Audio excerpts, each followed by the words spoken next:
Good afternoon. I'm Tammy Baggett, Durham County Library Director, and thank you for joining us for our first book discussion of March, Book 1 for Durham Reads Together 2014. For those of you that was with us this morning's March, wasn't that event just absolutely fantastic? It is truly a day that is still filled with emotions for me, and I'm sure some of you are having strong emotions as well. But for those of you that are just joining us for the day, I want you to know that you are in for a treat. This afternoon, you will hear from the authors of the amazing graphic novel memoir, March, Book 1. Congressman John Lewis and Andrew Aydin will be sharing that information. March is a vivid, first-hand account of Congressman Lewis's lifelong struggle for civil and human rights. It's a great read and powerfully illustrated. Durham Reads Together is a biennial community reads program with the tagline, 1 month, 1 book, 1 community. We encourage everyone to read the same book at the same time and then to attend our programs exploring the book's themes. We have about 19 other events scheduled outside of today. We are excited to have chosen our first graphic novel this year for Durham Reads Together, and we're honored to have the authors here for our kickoff weekend. Now, I would be remiss if I did not thank our Durham Reads Together sponsors, the Friends of the Durham Library, Durham Library Foundation, Duke University, Hayti Heritage Center, North Carolina Central University, Durham Technical Community College, Durham Public Schools, Mechanics and Farmers Bank, and North Carolina Mutual Insurance Agency. Without these generous organizations, Durham Reads Together would not be possible. Let's give our sponsors a big applause.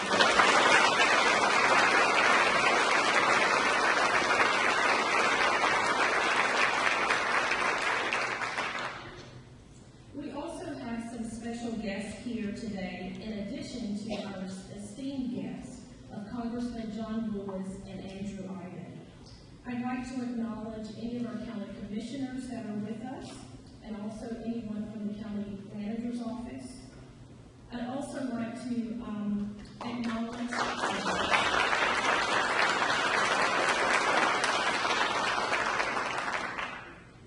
and I'm not sure if we have anyone here yet from the city council, any city council members, if you're here. And Mayor Bill Bell will be joining us later for an event. He is just here. So I'd also like to acknowledge Mayor Bill Bell.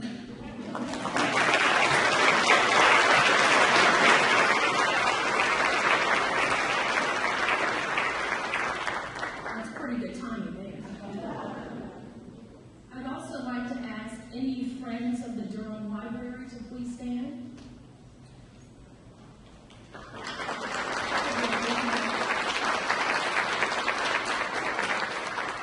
If there are any Durham Library Foundation members, would you please stand? Or raise your hand. And also any Library Board of Trustee members. I also want to acknowledge the library staff, and all of these groups we acknowledge as our library family. So library staff, if you would stand and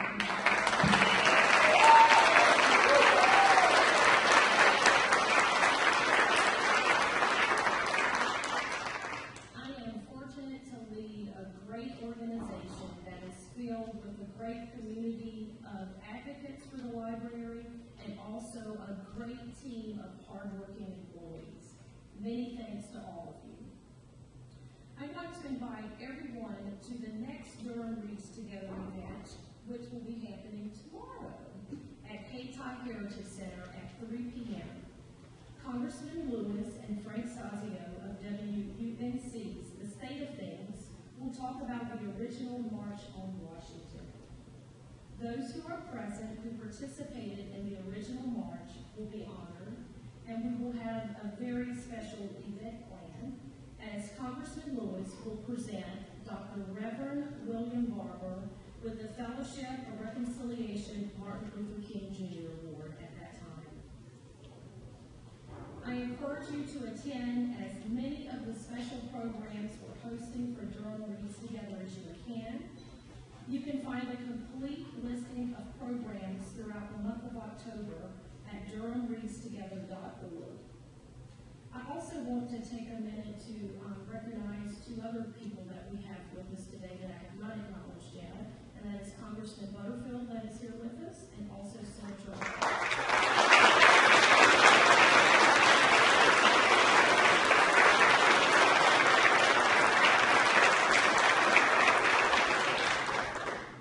I'm going to take a moment now to introduce Andrew Aydin, and Congressman Butterfield will be introducing Congressman Lewis. Andrew Aydin is an Atlanta native, currently serving as an aide to Representative John Lewis, handling telecom and technology policy, as well as new media in Washington, D.C. Andrew served as communications director with press secretary during Representative Lewis's 2008 and 2010 re-election campaigns. Prior to joining Representative Lewis's staff, Andrew served as district aide to Representative John Morrison, Democratic representative for Connecticut, and as special assistant to Connecticut Lieutenant Governor Kevin Sullivan. Andrew is a graduate of the Lubbock School in Atlanta, Trinity College in Harvard, and Georgetown University in Washington, D.C. He is the co-author of March Book 1.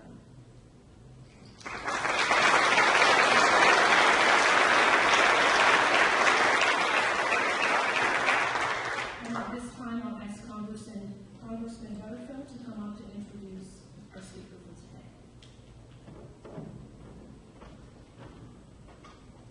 Thank you and good afternoon. Let me begin by thanking all of you who support the Durham Library and all of its work here in this community. You're doing an extraordinary job, and I just want to thank you for this program and thank you for all that you do. I am, along with Congressman David Price, the representative for Durham County in the U.S. House of Representatives.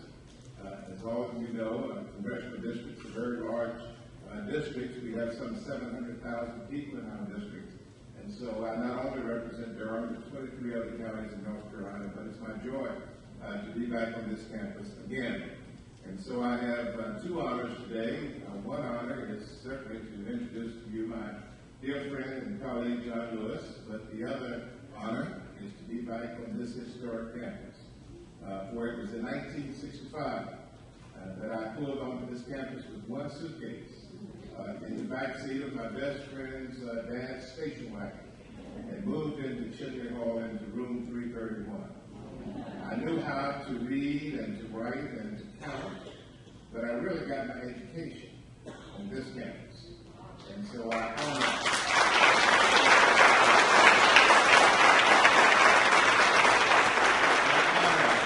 honor this great institution at every opportunity. When I came to this campus in 1965, the Voting Rights Act had just been signed into law on August 6th of that year.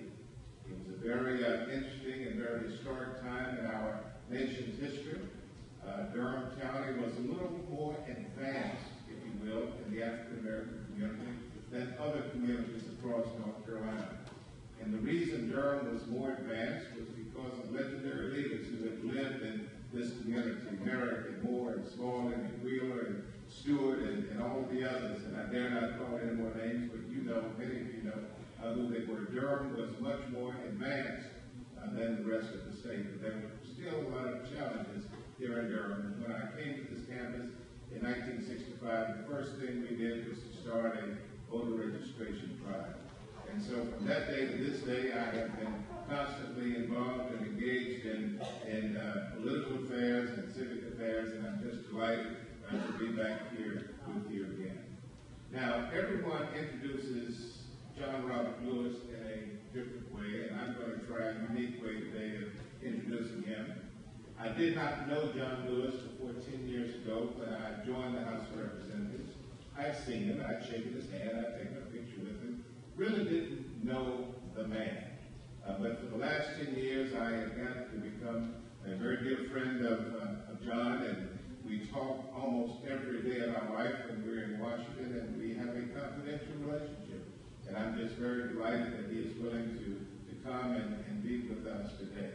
But here's the way I like to tell the John Lewis story, and I can do it briefly because I've done it too many times. I've done it 3 times a day.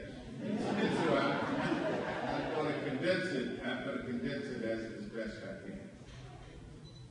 1960, John F. Kennedy was running for president of the United States. He wanted to outdistance Richard Nixon, and so his plan was to reach out to the African American community and try to get the black vote.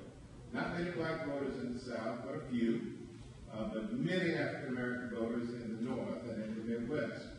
And so John F. Kennedy's strategy was to reach out to people of color. And one of the promises that he made in 1960 was that if elected, he would ensure the passage of a civil rights bill.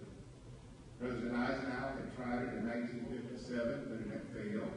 They passed the bill, but it was very minimal to say the least. It was not much included in it, but it was called a civil rights bill. Kennedy said, elect me, and I will get a civil rights bill passed. Kennedy was elected. We know that story, sworn in January of 1961, but no civil rights bill. Late 1961, no civil rights bill. 1962, no civil rights bill. Fall of 1962, no bill. And so 6 African-American male leaders stepped forward, including Floyd McKissick Sr., his son is your state senator here in Durham County, and he's with us here today. But 6 African-American leaders stepped forward. John Robert Lewis was the youngest of the 6. He was 23 years old at the time, and they stepped forward and said to President Kennedy, you promised us a civil rights bill. But it hasn't happened. And President Kennedy said, I have not lost sight of that, but I'm dealing with Khrushchev, I'm dealing with Cuba, I'm dealing with our desire to go to the moon within the next 10 years. We need to start a war on poverty.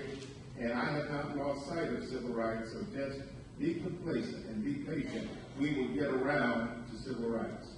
And these 6 African-American leaders didn't like that response. And so they decided to organize a march on Washington in August of 1963. As the march date was approaching, President Kennedy became very uncomfortable about the fact that 250,000 black and white citizens would converge in Washington, D.C., and President Kennedy convened these 6 men to try to convince them to call off the march. And they were determined to proceed with the march. And then Kennedy capitulated and decided that he would go ahead and offer the civil rights bill, and he did offer the bill, and then he again challenged these 6 men to call off the march. And I am told by some very reliable people, including John Lewis, that there was internal disagreement among these African-American leaders about whether to go forward with the march or not go forward with the march. If they didn't go forward with the march and the civil rights bill didn't pass, they would be embarrassed. If they went forward with the march and it had a political backlash in the South and the bill didn't pass, they would also be embarrassed. And so they had a dilemma. They had an obstinate choice of whether to march or not to march. And it was the youngest of the 6 men who stepped forward and said, no, we're going to proceed with the March on Washington, and we're going to have it. We're going to make a statement, not only to the nation, but we're going to make a statement to the world that we are a better nation than that, and that we can have civil rights under law. And so I just want you to know that backstory that John, and I'm sure he will get into more detail tomorrow when he gets around to it. But that is one of the backstories, just one of the backstories of the March on Washington. The second backstory, and I will conclude with this, the second backstory is after the Civil Rights Bill passed, Dr. King was given the Nobel Peace Prize in Oslo, Norway, in December of that year. Just a few days before he went to Oslo to get the Nobel Peace Prize, Dr. King came to this campus in November of 1964. And he spoke right down the street. I thought it was in this auditorium, but I realized it was at McDougal Auditorium. And he came and spoke on this campus. And when King went to Norway, received the Peace Prize, came back to the United States. By this time, Kennedy had been assassinated in November of '63. President Johnson summoned Dr. King to the White House to give him recognition for having received the Nobel Peace Prize. Upon going to the White House and getting the accolades from President Johnson, Dr. King, in his own way, said, "Mr. President, I thank you for recognizing me. Thank you for recognizing all of the African American leaders who have led this movement. But now, Mr. President, it's time for a Voting Rights Act." President Johnson said very quickly, "Don't do that to me. I just went through that with the Civil Rights Bill. I lost 7 senators and Thurman and Russell and all the other boys in the South. They're not talking to me now. They're my friends. Don't make me have to go back and ask again for a Voting Rights Act. We can wait until later." Dr. King and John Lewis said, "Mr. President, we are very disappointed that you would now stop your movement toward equal rights for all Americans." And President Johnson said, "Well, you understand I'm from the South, and you understand the dynamics that are at play in the South, and now is not the time." And King and Lewis went back to Atlanta, spent Christmas that year, and starting in January of 1965, a brand new movement grew in the South, and it was called the Voting Rights Movement, the Selma to Montgomery movement. And the person who was singularly in charge of that movement was John Lewis. John Lewis organized the Brown Chapel Church in 1965 and led a massive march from Selma to Montgomery. And you know the story about the confrontation with the state police at the Edmund Pettus Bridge on March 7th, 1965. They turned around, went back to the church, and recapitulated and began to reorganize. And 3 weeks later, John Lewis led the marches from Selma all the way to Montgomery. President Johnson sent word that you are not to bother those marches. They're doing what they have a right to do. And by the time these marches got to Montgomery, there were some 50,000 there assembled. Later that evening, Viola Louisio, who was a white woman from Detroit, who was shuttling the marches back and was murdered that evening.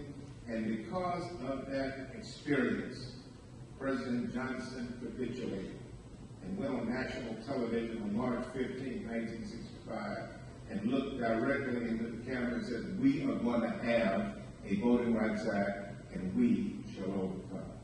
And it was this man, not singularly, but this man who predominantly led that movement. And now we have the 1965 Voting Rights Act, and we can have black elected officials elected all across North Carolina.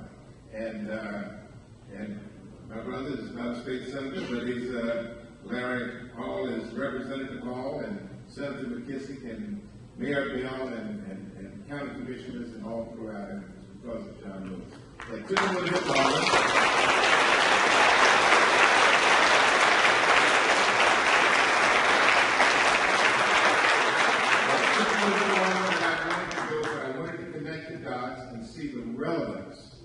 Congressman John Lewis to our life here in Durham in North Carolina. So please give Congressman John Lewis a warm round of applause.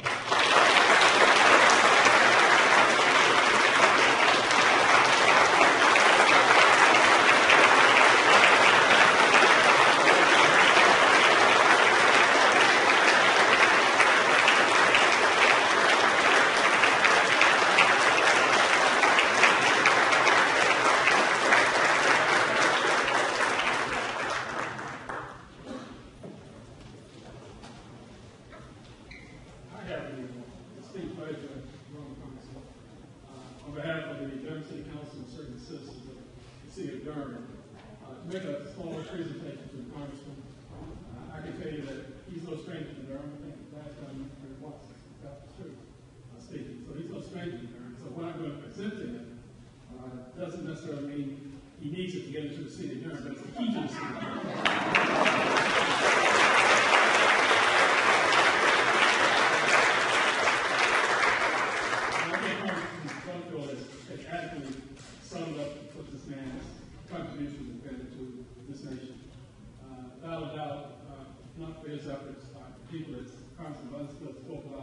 would not be in a position to scream, including myself.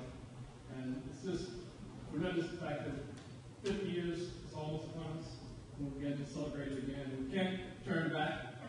Too many people have sacrificed too much to put us where we are. And I know we're not going to turn back to Durham, but by the same token, we also need to remind our friends, families, and everybody else that we can't turn back to what has been done to break the type of contributions that we've been able to see, and the progress we've been able to see. I took it out of practice, just make sure everybody knows it is what you can see.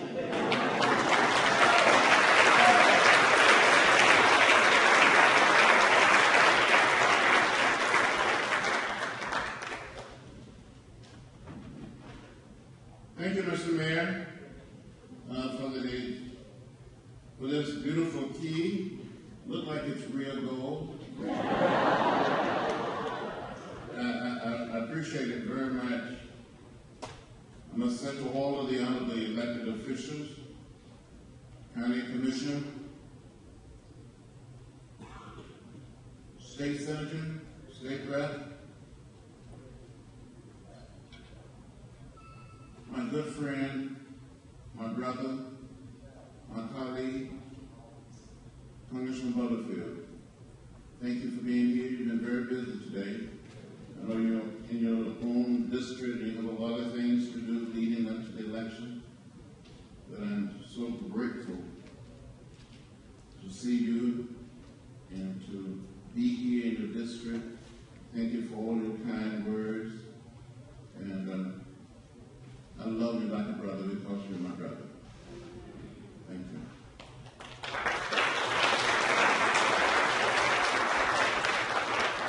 Madam Moderator, when I see the President, I call him Mr. President. I call the First Lady, Madam First Lady. Thank you for your service. You didn't have to do it, but you did it. I want to thank all members of the library staff, the library foundation, members of the board, all of the supporters. It's been an unbelievable day starting this morning with the march. So I'm full, and I feel like delivering a sermon. But I will not do it. I will not do it. It's good to be here with Andrew Aydin. This young man, I've been his congressperson a long time, maybe he would tell you. He was not knee-high to a dog. And he's my friend. He's almost like a son. Thank you, Andrew, for conceiving this idea and to be here in Durham. It is very moving. Now, I must tell you that I didn't grow up in a big city like Durham. I didn't grow up in a big city like Raleigh, or Fayetteville, or Charlotte, or Spring Lake. I didn't grow up in a big city like Atlanta, or Chicago, or New York, or Buffalo, or Detroit. I grew up in rural Alabama, 50 miles from Montgomery, outside of a little place called Troy. My father was a sharecropper attending farm. But back in 1944, when I was only 4 years old, how many of you remember when you were 4? Now, what happened to the rest of us? My father had saved $300, and with the $300, man sold him 110 acres of land. My family still owns this land today. On this farm, raised a lot of cotton and corn, peanuts, hogs, cows, and chickens. Don't tell the people in Georgia or in Alabama, don't tell some of the farmers here in North Carolina or in Virginia that I don't eat too many of those peanuts. I ate so many peanuts when I was growing up, I just don't want to see no peanuts. Sometimes I get on a flight, flying from Atlanta to Washington, or Washington back to Atlanta, the flight attendant tried to give me some peanuts. I said, no, thank you, I just don't care for any peanuts. But also brought up on this farm, read in March, book 1, you will discover that as a little child, it was my responsibility to care for the chicken. We raised a lot of chicken. And you know anything about raising chicken? Don't fool me. I know some of you know about Kentucky Fried, Bojingas, churches,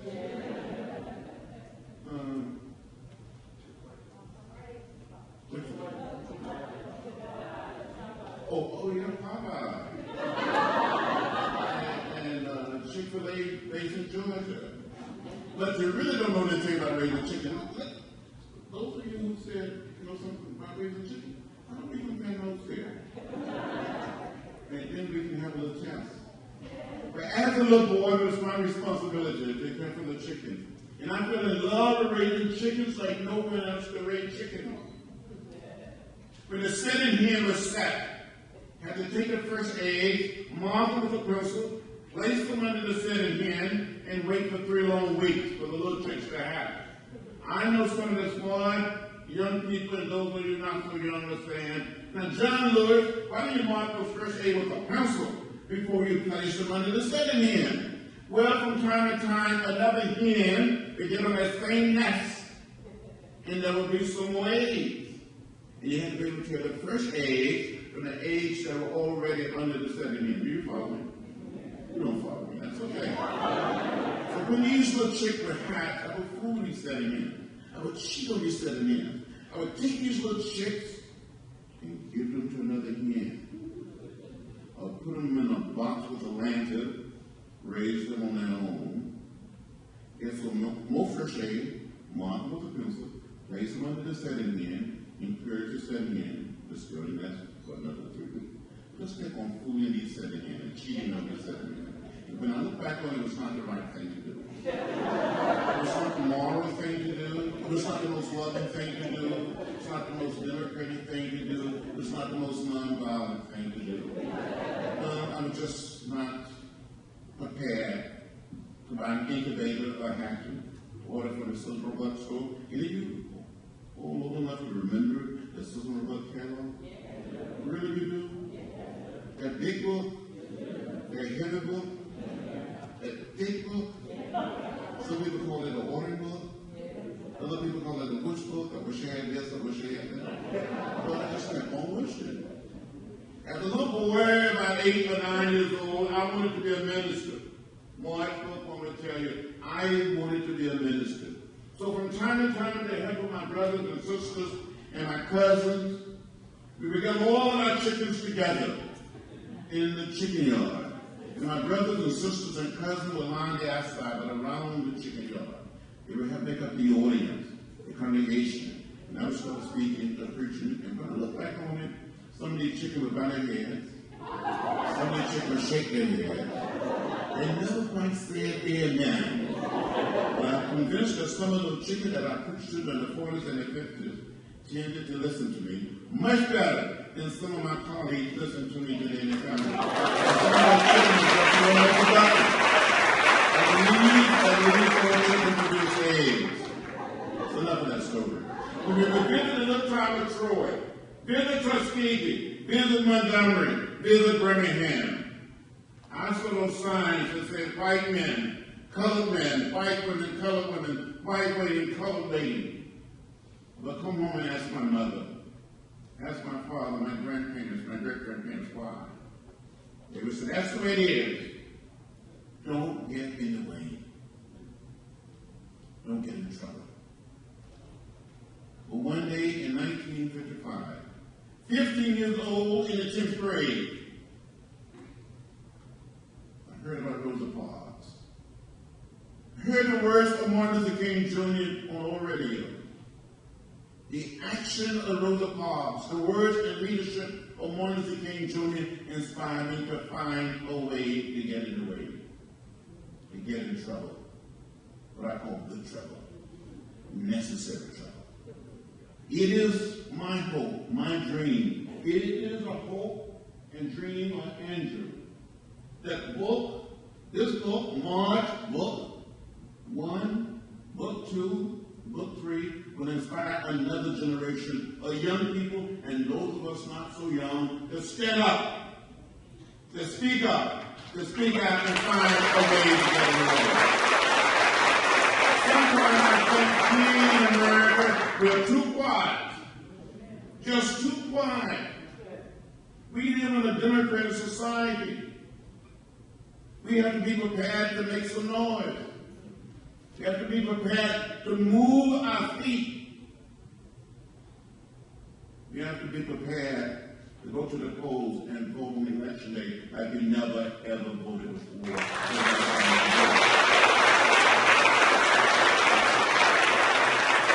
When we finish these 3 books,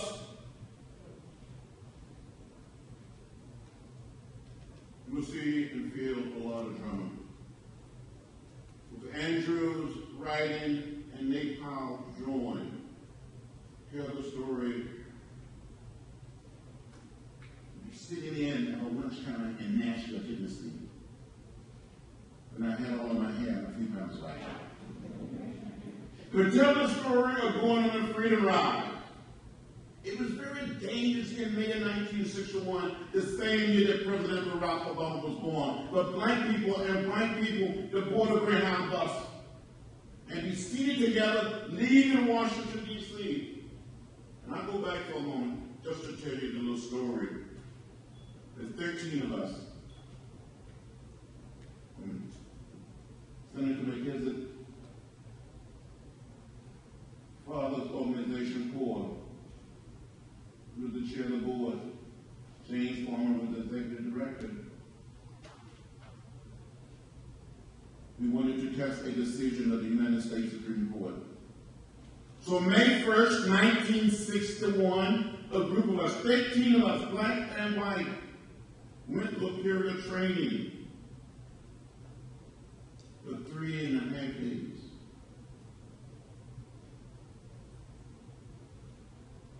Into a Chinese restaurant. Growing up in rural Alabama, going to school in Nashville, Tennessee, I'd never been to a Chinese restaurant. Never had Chinese food. But we went there. It was a wonderful meal, a delicious meal. Young women here, probably, Lazy Susan. Well, you don't see it that much in restaurants these days, do you? Well, on each table, had these covered dishes. And then you turn, you select what you wanted to eat. Before the meal was over, someone said, you should eat well, because this may be like the Last Supper. On May 4th, 1961, there were 13 of us, some on a Greyhound bus and some on a Treadway bus, left Washington, D.C. to travel through Virginia, to North Carolina. The first arrest occurred in Charlotte when a young African-American man attempted to get a shoe shine in the so-called white waiting room that had a white barber shop. He was arrested and taken to jail. The next day, he went before a jury, and the jury dismissed the charges. He got home to Rock Hill, South Carolina, with my seatmate, a young white gentleman. The 2 of us attempted to enter a so-called white waiting room. We were beaten and left lying in a pool of blood. Many years later, one of the guys that beat us came to my office in February of 2009, a month after President Barack Obama had been inaugurated. His son had been encouraging his father to seek out the people that he had wronged. He was in his 70s, the son was in his 40s. Came to my office and he said, Mr. Lewis, I'm one of the people who beat you in Rock Hill, South Carolina. I want to apologize. Will you forgive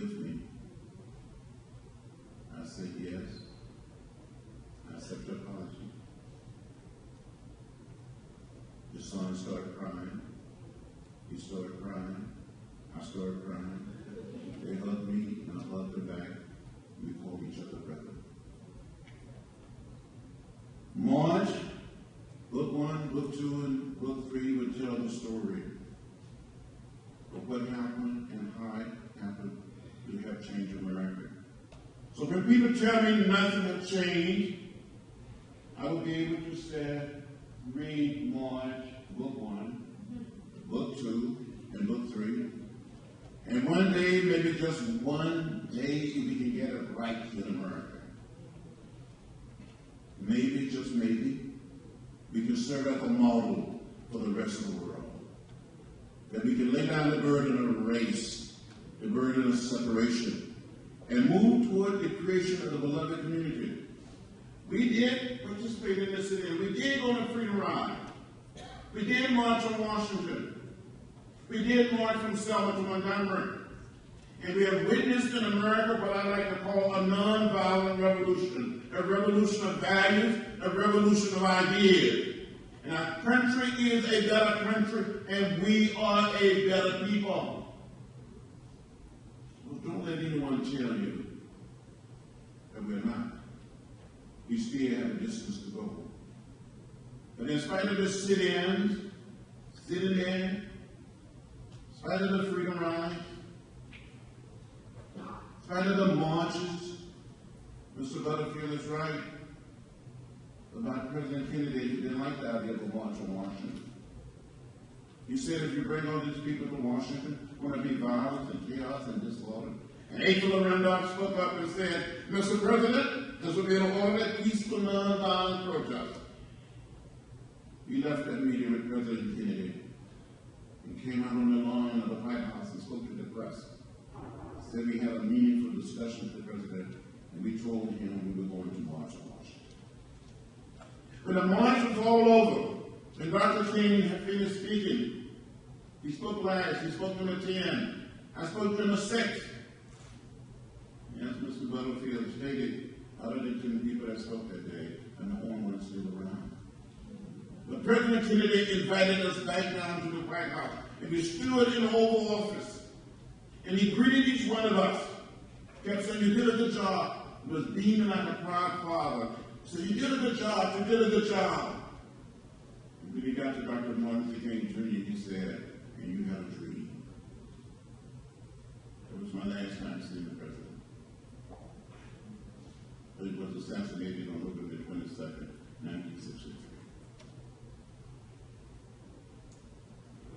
Book 2 will come out January. A lot of drama. The cover is the burning of the bus, the Greyhound bus in Anderson, Alabama. I hope that all of our children, all of our young people, will pick up a copy of this book and read it. Madam Librarian, I want to thank you again, the board, and all of the friends of the library for selecting March, and that all Durham with reading the book. The colleges and universities all over America.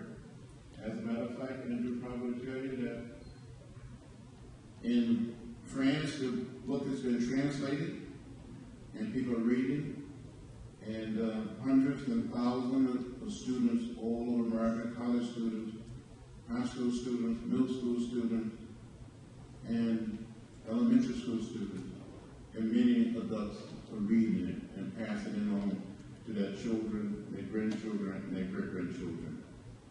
I'm very hopeful. I'm very optimistic. In spite of being arrested for the trial, 5 times since I've been in Congress, we've been 45. In spite of being beaten and bloody and unconscious, in spite of having a concussion when I bridge in Selma, I'm not prepared to give up. But to give it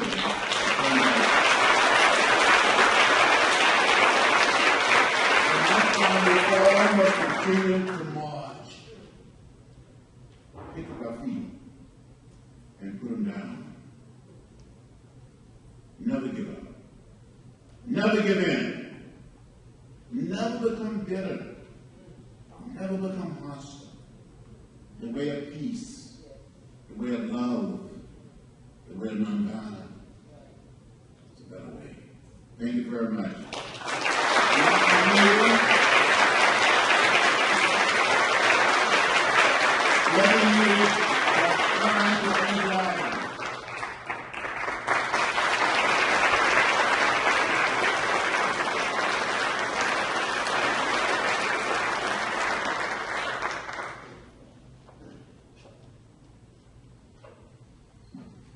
What do I say? Except that John Lewis was the greatest American I've ever known.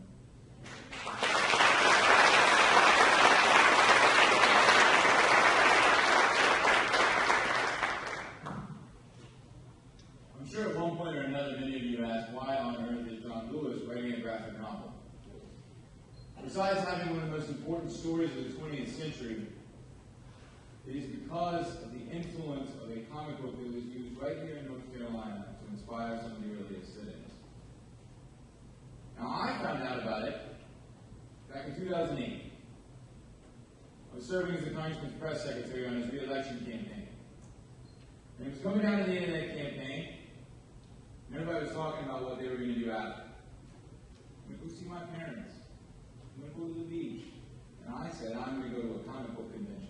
I've always been a comics fan. I bought my first comic book at a Piggly Wiggly in Western North Carolina. It was Uncanny X-Men 317. You remember that? And so everybody in the campaign started laughing at me. But from the back of the room, this deep voice said, "Don't laugh." There was a comic book during the movie, and it was incredibly influential.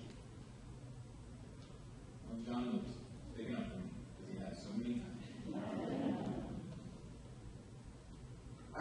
I took that moment, not realizing at the time that that actually changed my life right there, but I took that moment, and I couldn't stop thinking about this comic book.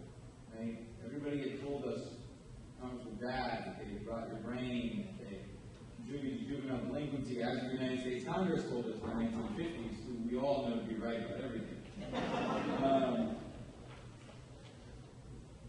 And knowing Congressman Lewis's story as I had come to on that campaign, working with him, and growing up in his district, he'd been my congressman since I was 3 years old. I was young enough to not know any better, and I started asking, Congressman Lewis, why don't you write a comic book? And at first he demurred, he was very gentlemanly. He said, oh, maybe. I said, Congressman, why don't you write a comic book?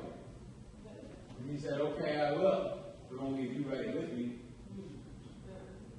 And it was in that moment that my life changed forever.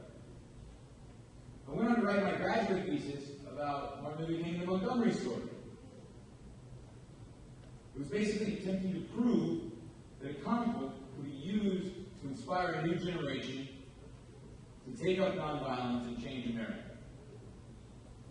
What I found was that this comic book had a pedigree none of us knew.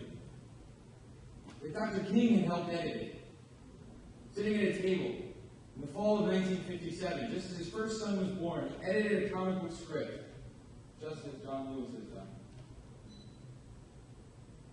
And that comic book was picked up and used all across the South. It inspired protests in Omaha, in North Carolina, in Alabama, and most importantly to me, in Nashville, Tennessee, where Jim Lawson, who was Congressman Lewis's mentor and the principal organizer of the Nashville sit-ins, used that comic book as part of his nonviolent workshops. It was endorsed by A. Philip Randolph.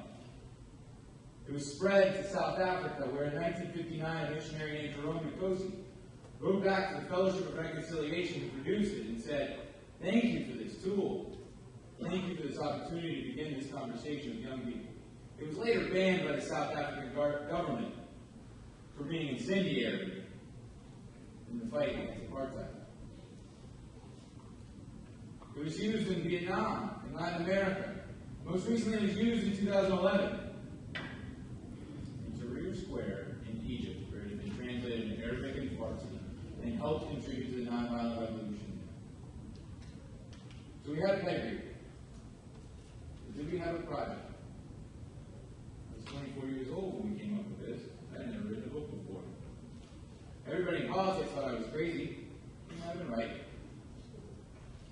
believed in.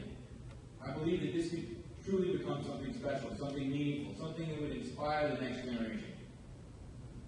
So we set out to find a publisher.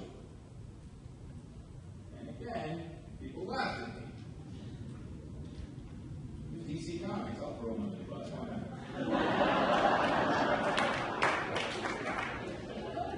And they said, well, okay, this is a good idea, but I don't know. I don't think you would be the right person to write it. And, maybe we get somebody who's been a professional comic book writer. And, finally they just said, no, we can't. I said, you're wrong. I'm going to find a publisher. And it was actually at a comic book convention that John Lewis went to with me. And the very same one I was going to after the campaign, Dragon Con, let that say that. And he went and had lunch with me. And he said, I want to see what this is all about. You believe in this? You enjoy this? Let me see it. And there we were, sitting and having lunch, and a gentleman by the name of Jimmy Palmiotti came up and he goes, oh my God, you're John Lewis. You're a real celebrity. And I had known Jimmy since I was a kid. He used to sell his comics at Dragon Con. He worked for Marvel and DC and Valiant and all of these major publishers. And he said, foolishly perhaps, if you need any help, give me a call. I said, yes, sir. And 2 weeks later, I was on the phone with Jimmy, and I told him my idea. And he said, I think that would really work. But the only person I know who would do it right is Chris Staros at Top Shelf Productions. So thank you, Lee. Thank you, Top Shelf. Thank you for taking this risk.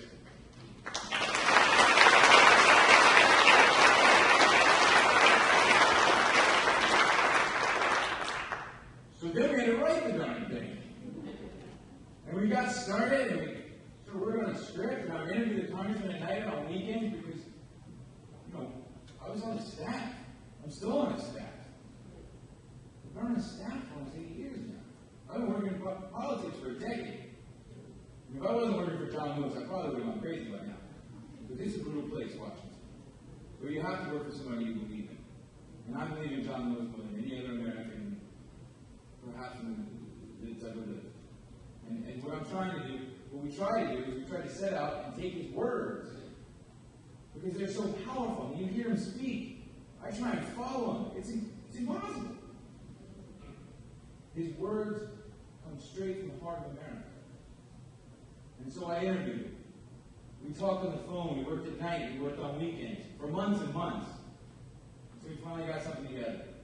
And I took it to Chris, who, also wanted to see a script because he'd never seen anything I'd written before either, so he was a little nervous.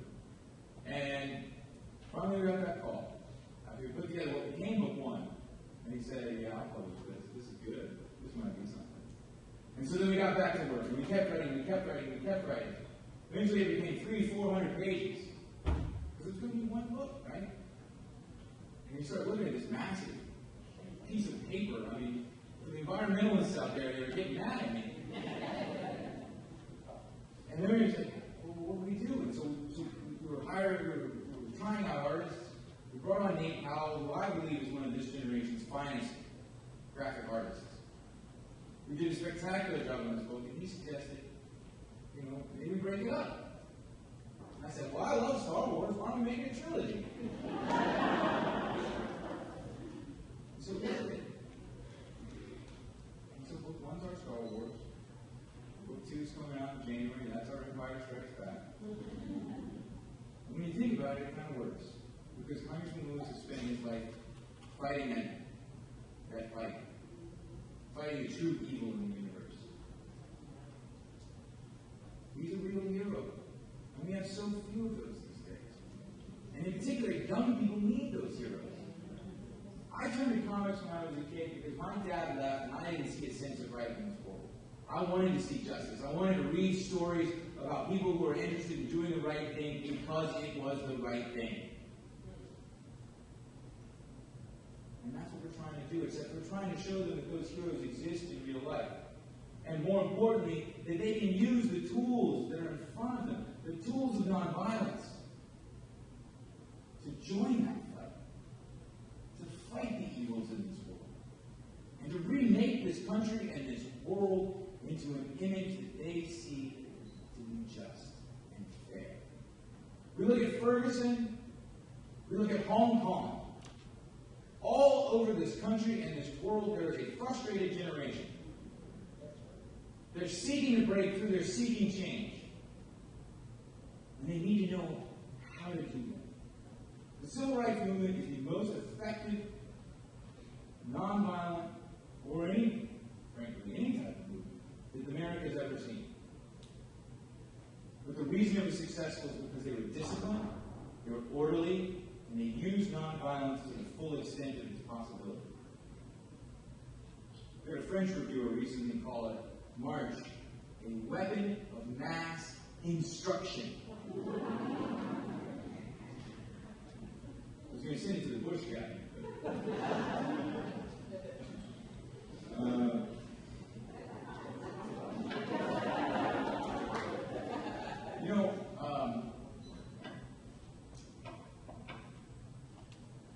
This was kind of a crazy journey that's had some ups and downs, right?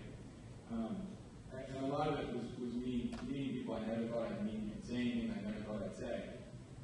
One of them was very early on while we were still working on the book.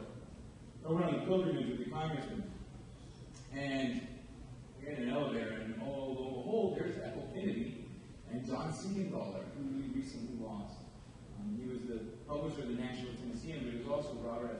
Kennedy's aide during the Freedom Rides and was beaten trying to protect some of the riders. And so there the two of them are minding their own business, and I couldn't help myself when I said, I'm sorry, I don't mean to disturb you all, but I just thought you might want to know that you're in this comic book. And Ethel Kennedy looks up at me with big, beautiful eyes, and she says, well, that's nice, dear.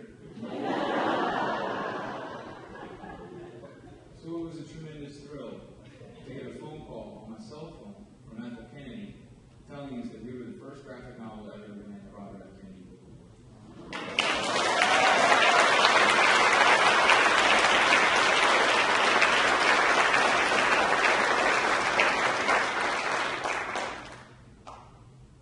But the real moment I knew this was going to be special, and I love to tell this story. The real moment was before the book even came out. And we sent advance copies out to get reviewed, and I got a phone call from a reporter at a very conservative newspaper who shall make names. And he said, I don't usually do this, but I loved your book so much I gave it to my 9-year-old son. And now he's put on his Sunday suit and he's marching around my house demanding equality for everyone.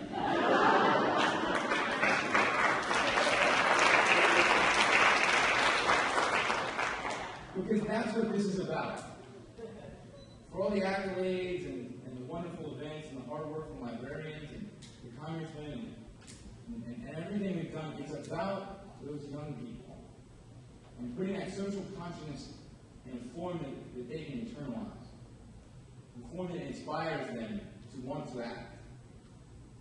You look at my generation today, and they are faced with challenges that no other generation has had. If they want to go to school, they sign up for nearly a lifetime of debt servitude in the form of student loans. And what it has done, it has crippled this generation's ability to be social activists. When John Lewis married his wife in 1968, the headline in the LA Times said, Lillian Miles marries unemployed political activist John Lewis. If you are going to be ahead of your time, you will pay a price. And when we see the problems in this world that we want change, we all realize more and more by the day that the only people who are going to be able to change that are the young people, because they are free. More free than any of us. And we know it as we get old, we get married, we have kids, we have mortgages, we have responsibilities that we sign up for willingly, but keep us from being free to pursue social activism in a dedicated way that means going to jail, means sleeping on floors, means giving your whole body and soul to a movement. And we have to find a way to reach it. My belief is that they need to start with student loans, that they need to put pressure on Congress. They need to forgive that debt and put themselves free to fight the fight that this generation needs to fight. In just a few 2 weeks ago, I got an email from students who had heard us speak and who are organizing their own set of protests. And that's what we're trying to do. We're going around this country. We're helping schools that are reading March, programs like this that are reading March. We're trying to find those young people. Those people who are going to start this tide. Start the ball rolling, start this country on the right path. If we can do that, if we can find those young people, those few students, as they were in Nashville or as they were in Greensboro, then this generation gives me more hope than I can ask for. They don't see race the way the older generations do. They don't see class the way the older generations do. But if we can give them the tools to remake this country in the image the way they see it, then we can make America a new country, a better country, a stronger country. Thank you very much.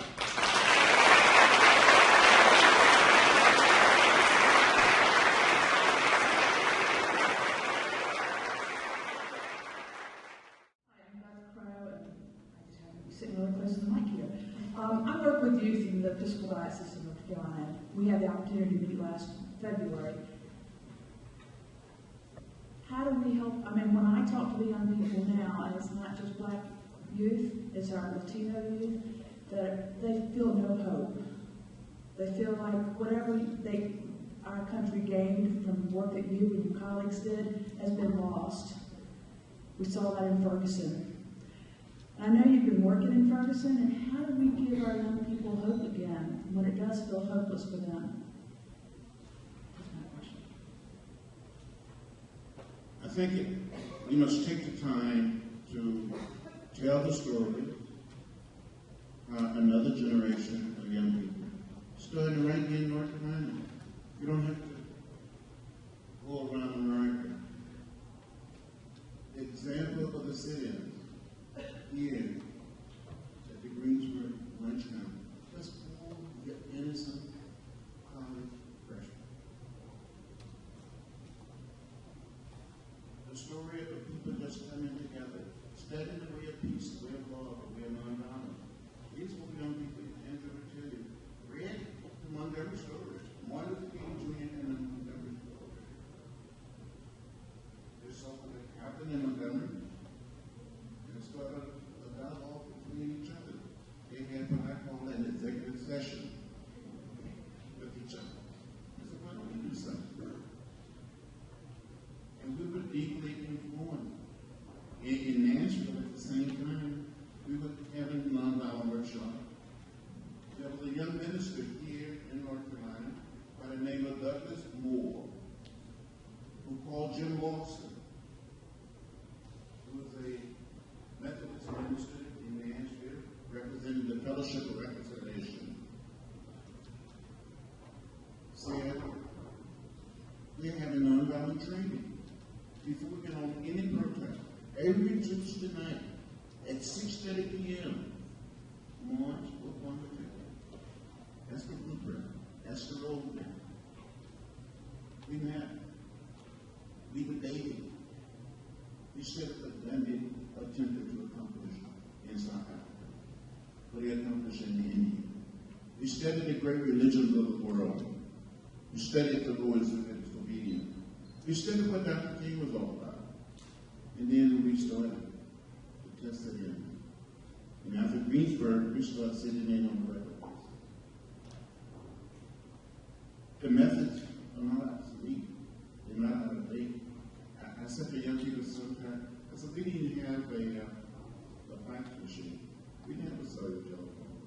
We hadn't heard of the internet. But we used what we had. And with social media, you can do much, much more. Andrew, you want to add something? I think, I didn't say this earlier because I got a little excited. The Southern Poverty Law Center came out with a report earlier this year that looked at civil rights education in the United States. 47 states are failing. 47 out of 50. That includes North Carolina. Right? The Dr. King that we celebrate today is not the Dr. King that was assassinated in 1968. We've taken nonviolence and we've hidden it in plain sight.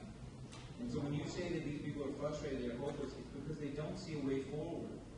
And what we have to do is show them the doing March. We're trying to show them that there was a way that nonviolence worked before, and we spend a great deal of time talking about the communication and the strategy that they use. Because like the Congressman said, they didn't have a fax machine, they didn't have a cell phone, they didn't have the internet. They had a mimeograph machine. And a liberated ream of paper, right? So the tools that we have today, I mean, really ask yourself the question, what would Dr. King have tweeted? How many followers would he have had, right? You've got these celebrities with these massive accounts, they can reach millions of people, but you've also got activists who have thousands and thousands of followers, who can reach millions and millions of young people. We tweeted a photograph of the Congressman's mugshot from when he went to Parchment Penitentiary in 1961 on the Freedom Rides. And it reached 6 million people. Okay? So if we could do that, we could take this generation to know social media even better than I do, or anybody else probably in this room. They know how to use it. They know how to use Vines and tweets and Pinterest and everything else. Then the potential is almost limitless. But we have to show them the fundamentals. In book 1, you see the do's and don'ts. Those translate till today. They're not outdated. They're even more important than today. In Ferguson, they had their own list of do's and don'ts that were almost identical to the do's and don'ts of those in the 50s. And you have that same thing happening in Hong Kong right now. What we have to do is show them the details, because the details matter. You know, that's what the Southern Poverty Law Center says. They sort of we painted it into 9 words. Rosa Parks, Dr. Martin Luther King, I have a dream. Right? And we have to go in depth. We have to show them the full extent of their commitment and what they were able to achieve with a disciplined, orderly pursuit of nonviolence.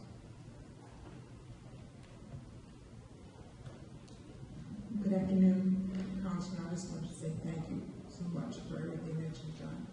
And I wanted to actually introduce you to my son, Gary Hooker Jr., and he has a gift that he'd like to share. I have a book written since Gary's history about my journey to the inauguration of the Denver National Convention in 2008. And it's about all my experiences when I was 10 years old. I just wanted to hand this to you. Thank you very much.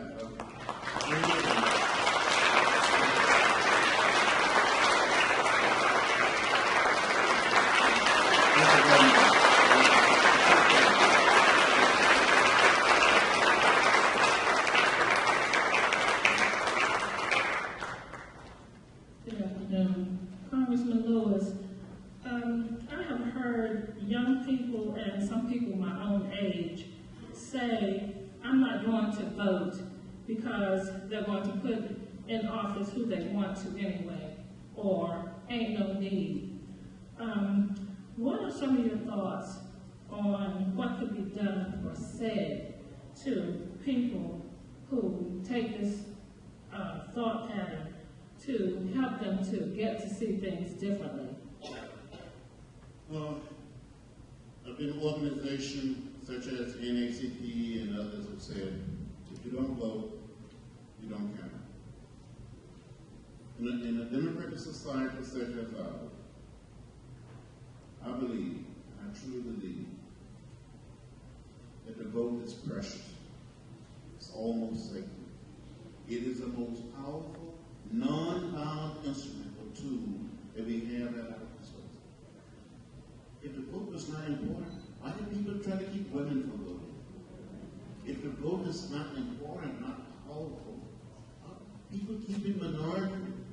Why in many states today, and it's not just in the American South, but places like Ohio, Arizona, Pennsylvania, why are people trying to make it harder? My position is open up the political process and let everybody come in. We live in a democracy. The vote control, you have to set your people. The vote control everything that you do from the time that you're born until the time you leave this place. I want to say something about taxes, education, about health care, clean water, clean air, We have a right to know what is in the food we eat, what is in the water we drink, what is in the air we breathe. Then if we neglect people, we're going to do something about it. It's almost a matter of life and death. So, we have to continue to say to people, you go, you come together with your friends, your neighbors, and others, and you can make a determination who's in office and who's not in. So don't give up on anyone. Continue to preach and teach.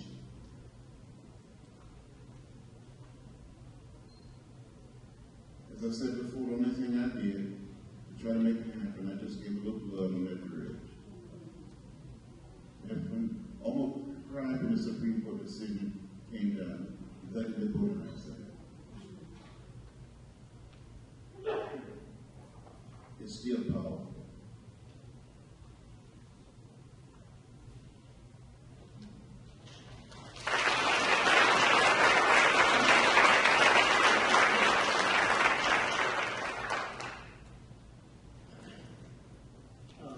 How you doing? How are you? Who am I? Is that okay? I'm John Moody's son. Right. Yeah, I knew your father very well. Your father been on the Freedom Ride. My name is Akeem Moody, but I'm going to ask a question. I was thinking, just like South Africa back in '94, where the truth was, I was thinking, the truth and reconciliation. Yeah, I was thinking maybe you can talk about whatever the process is to do the same thing here, because all I say is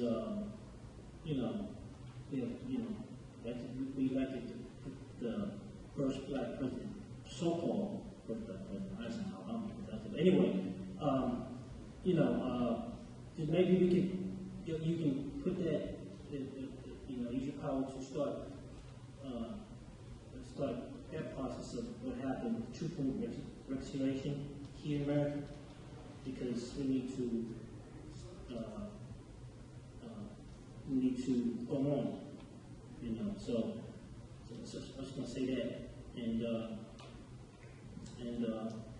my father John Moody was with him back in the day when the Freedom Ride. So my father always he's big on that. He told us he planted that in the children.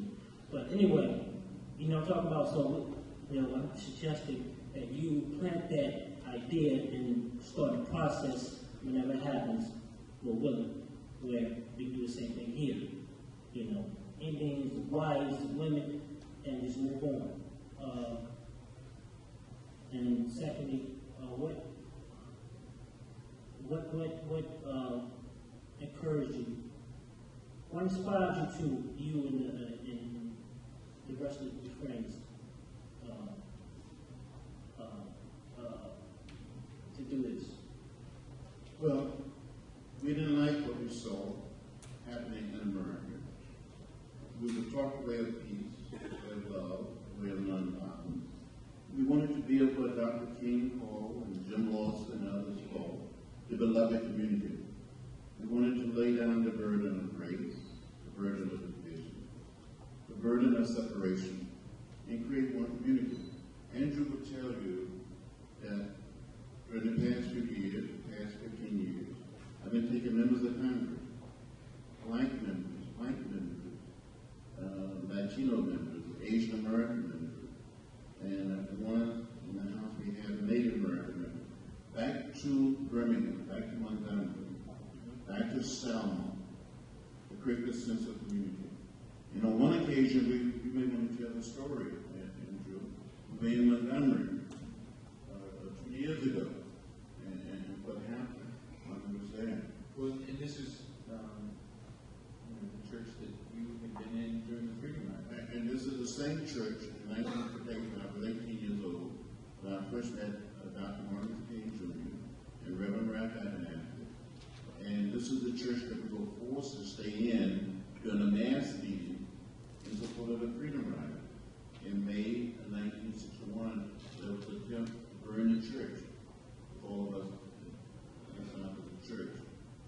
And we went back to this church for a service. And so Nate and I, the artists, were actually with him, and we were in the balcony, and we're watching, and the police chief gets up to say a few words, and all of a sudden, he turns the subject and he says, John Lewis, we didn't treat you well the last time you were here, when you were here as a young man. Now we have an education program where all of our officers have to learn about what happened, and have to understand the actions that took place. He says, I want to apologize, and I want to make a gesture that in the police community is a tremendous symbol of respect, and I want to give you my badge.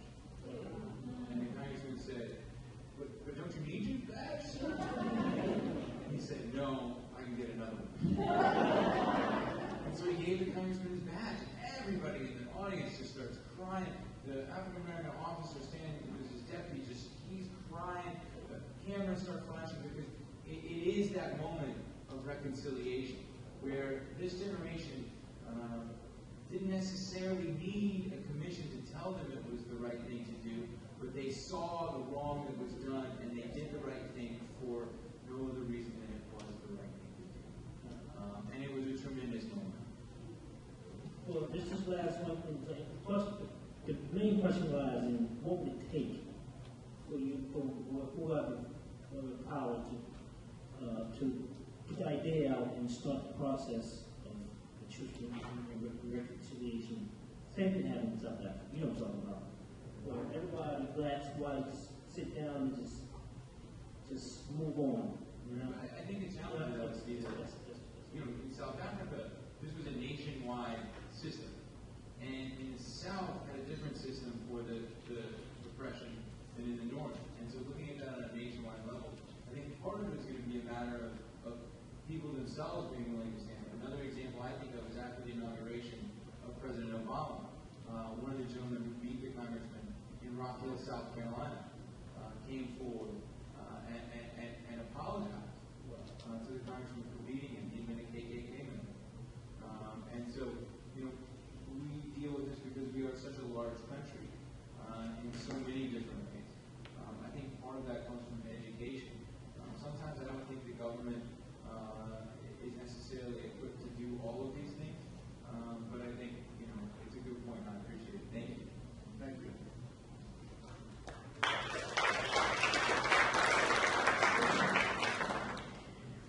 Hello, thank you so much for being here and engaging in this dialogue. As a senior, my question is in regards to networking and resources.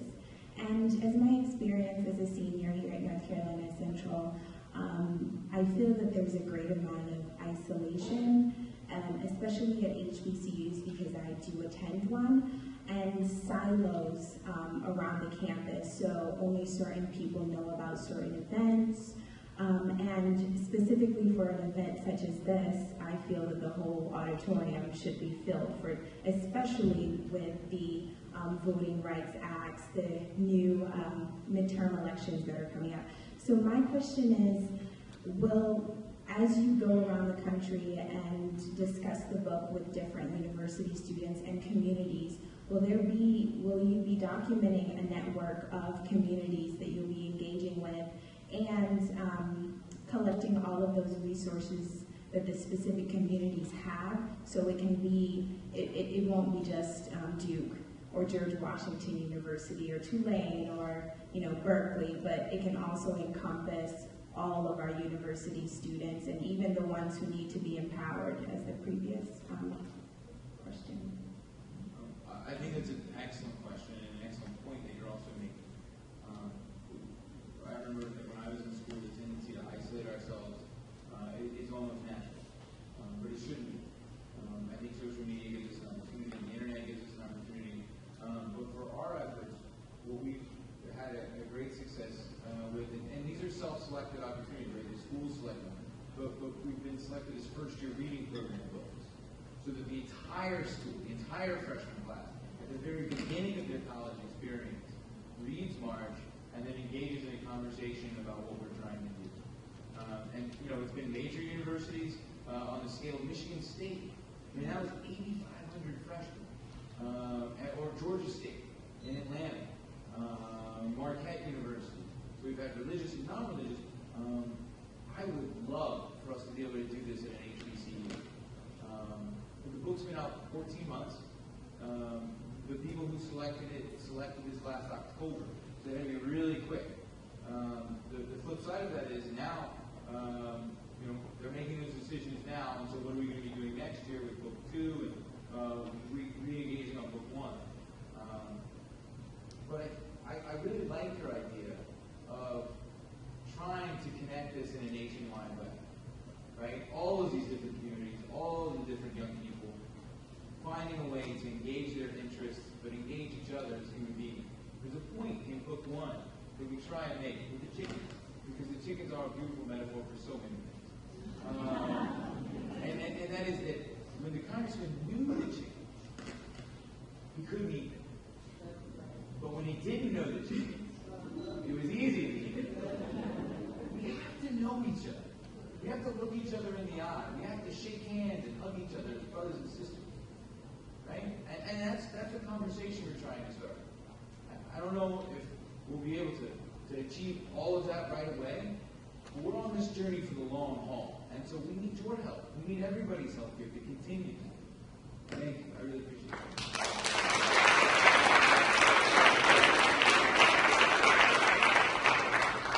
Good evening. My name is Roger Johnson, and first off, I want to say thank you, because my teacher had told us to come out, and we really didn't know what was going on today. So I just walked in and didn't know who was speaking or what.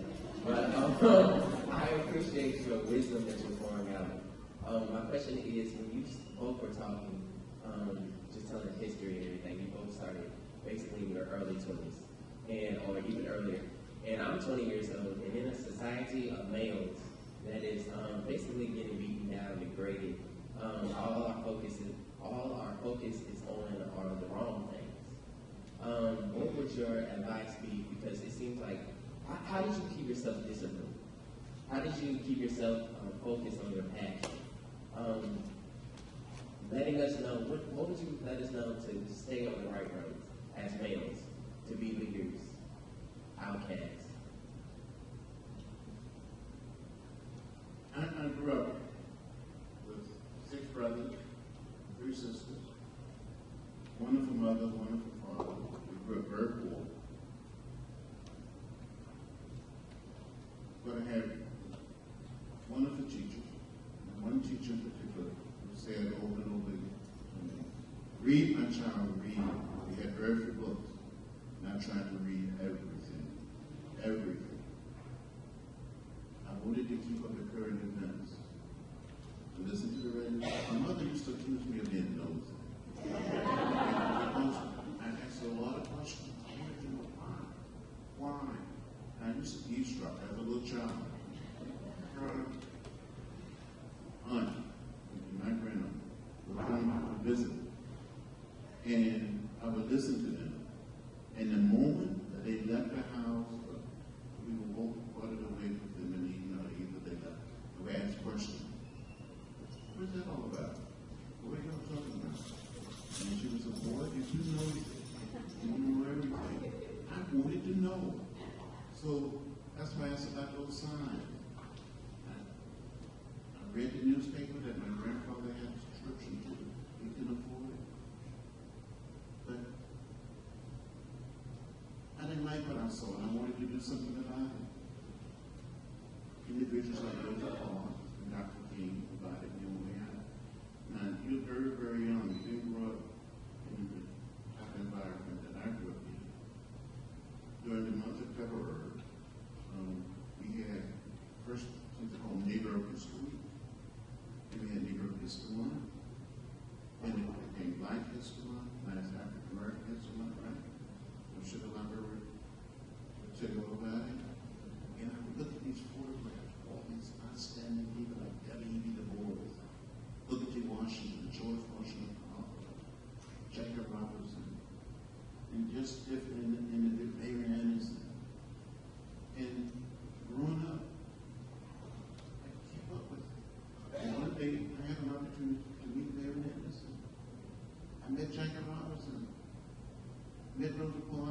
17 next year. At the age of 18, I met Martin Luther King Jr. And it is time that if these people with limited resources can move and get ahead, we can do something. Sometimes we make jokes about the chicken, but the chicken's taught me responsibility. Taught me I have an obligation. I can feed those chickens. I had to see that they get water. I had to mark those cages. I had something to do. And when you have something to do, you try to do it and do it well. And I had never those chickens. I don't know what would have happened. I just don't know. But they have set me on a path. So you see something. Be hopeful, be optimistic. Never become bitter. Never become hostile. Never hate. Dr. King would say, hate is too heavy for a burden to bear. The way of love is a government. And respect the dignity and the worth of every human being. Sometime in that Congress, Mr. Butterfield will tell you, I call members, it doesn't matter how conservative, progressive, or liberal, whether they're white or black, Latino or Asian. I walk up to them and say, how you doing today, brother? How you doing, good brother? How you doing, sister? And some of the people, they may be in two different fields. They walk up, they give you a hug. We all need to learn to be kind to each other. That's one. You know, we're afraid to say, excuse me, or pardon me. It'll work out, young brother. It will work out. Thank you.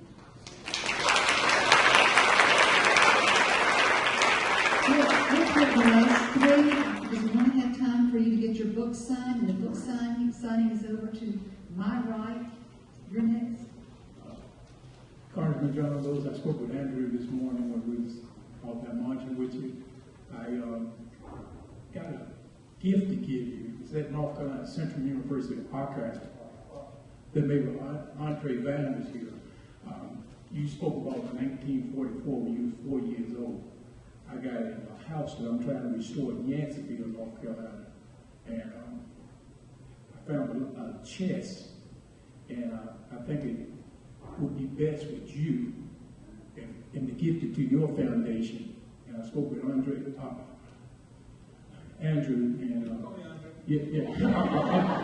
I'm sorry about that, but you know, God is blessing. He's always have been blessing. But I would love for you to have this chest.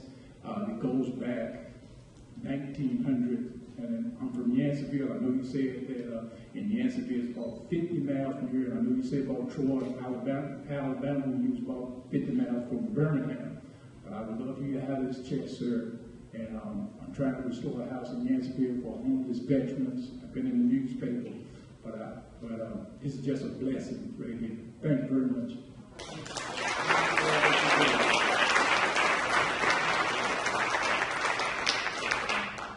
My name is Congressman Walker. It's a pleasure to have you here, Congressman. I haven't had a chance to read your book, March 1, but on the second reading of Walking with the Wind, a memoir movement, authored by you and Michael Lawson. And in the book, you refer to yourself being of short stature. I just want to vehemently disagree with you because reading your book and everything, I think you're one of the tallest men on the planet. As much fortitude that you demonstrate and overwhelming violence and everything that you continue to face, and your continued determination. And matter of fact, you use that key term. You said we're determined people, and I think certainly as an individual, you exemplify that word. I can think of or ever read that. Thank you very much. I made that comment, as you say, you work with James Lawson in Nashville, and Dr. King certainly that was his philosophy about the love community.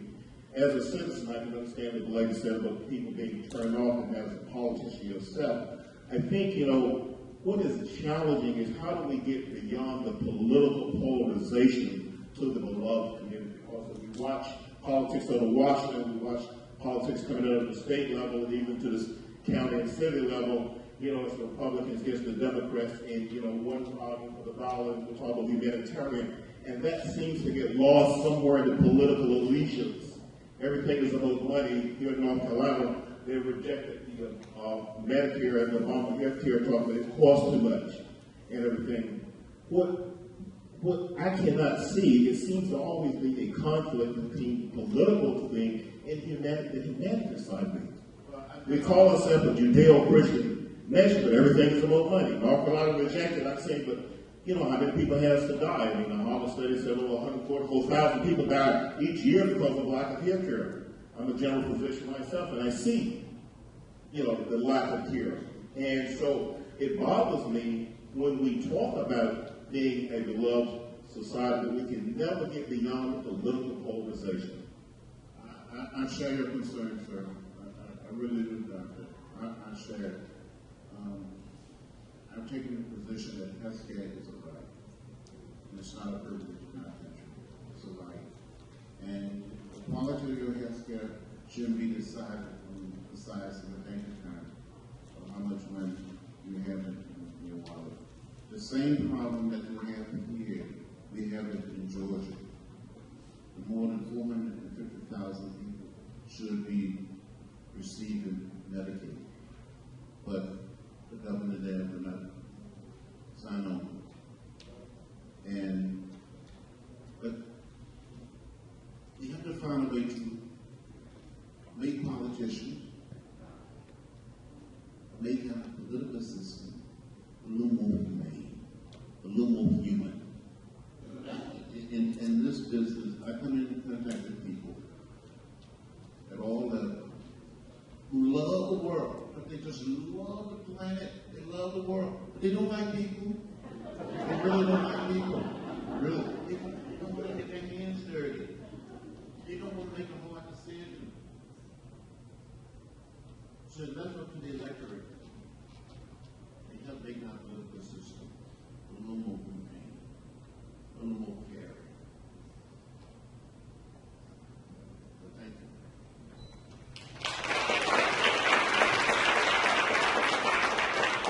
Hi, Congressman Lewis. My name is Rebecca, and I'm a student here, and I think you just touched on my question.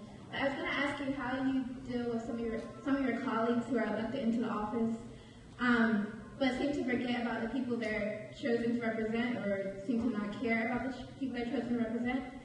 And how do you go about, dealing with them, interacting with them? And also, as a congressman, I wanted to get your perspective on the resignation of Eric Holder. Amidst all the things that are going on around the country, he seems like someone who really tried to represent civil rights. Are you hopeful of us getting a progressive attorney general, and are you hopeful about the progress of our country? Well, Eric Holder, good and unbelievable human being. When I heard that he was stepping down, I guess last Friday, yesterday, a week ago, I was very disturbed. I had a conversation with him, and I said to him, you all we have, something like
matter whether someone is black or white, Asian American, Native American. All of them